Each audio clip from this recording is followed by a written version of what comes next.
آپ کو آگاہ کریں گے موزہ دھوندے مڈل اسکول تحصیل رائے صلی اللہ لاہور سے میو نیوز کے اینکر پرسن علی رضا جان میو کی رپورٹ کے مطابق جشن آزادی مبارک، پاکستان زندہ باد، پاکستان پائند آباد، بانی پاکستان قائد اعظم محمد علی جناح زندہ باد۔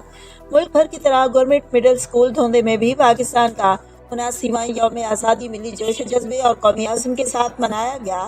اس سلسلے میں اسکول میں ایک پروقار تقریب کا انعقاد کیا گیا جس میں طلباء، والدین اور معززین علاقہ کی بڑی تعداد نے شرکت کی۔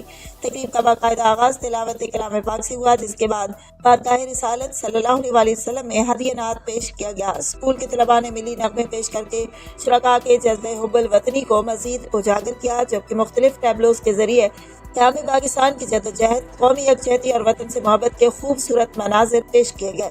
طلباء نے جشن آزادی کے حوالے سے پرجوش تقاریر بھی کی، جن میں تحریک پاکستان کے دوران ہمارے بزرگوں کی لازوال جدوجہد اور بے مثال قربانیوں کو خراج عقیدت پیش کیا گیا۔ مقررین نے اس بات پر زور دیا کہ پاکستان ہمیں محض ایک خطے کے طور پر نہیں ملا، بلکہ اس کے حصول کے لیے ہمارے اسلاف نے بے شمار قربانیاں دیں۔ اس لیے نئی نسل کو آزادی کی قدر، ملک کی اہمیت اور قومی ذمہ داریوں سے آگاہ کرنا ہم سب کا فرض ہے۔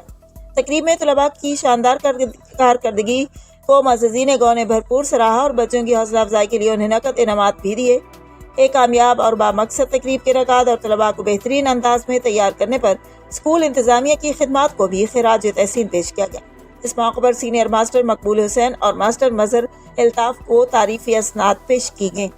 سینئر ماسٹر مقبول حسین نے اپنی جانب سے بہترین تقریب کے انعقاد پر ہیڈ ماسٹر صغیر صاحب اور ماسٹر مظہر الطاف کے لیے خصوصی تحائف بھی پیش کیے۔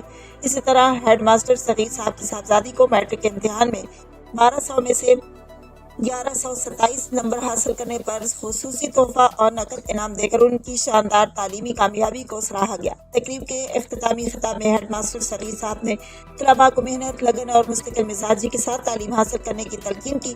انہوں نے کہا کہ آج کے طلباء ہی پاکستان کا مستقبل ہیں، اس لیے انہیں اپنی تعلیم کے ساتھ ساتھ کردار، نظم و ضبط اور حب الوطنی کو بھی اپنی زندگی کا حصہ بنانا چاہیے۔ انہوں نے تقریب میں شرکت اور طلباء کی حوصلہ افزائی کرنے پر والدین اور معززین علاقہ کا خصوصی شکریہ ادا کیا۔ آخر میں حافظ عبدالغفور ساجد الوری نے پاکستان کی ترقی، خوشحالی، سلامتی، استحکام اور پوری قوم کی سربلندی کے لیے خصوصی دعا کرائی۔ اس طرح یہ پروقار تقریب وطن عزیز سے محبت، نئی نسل کی تربیت اور قومی ذمہ داری کے احساس کو اجاگر کرتے ہوئے اختتام پذیر ہوئی۔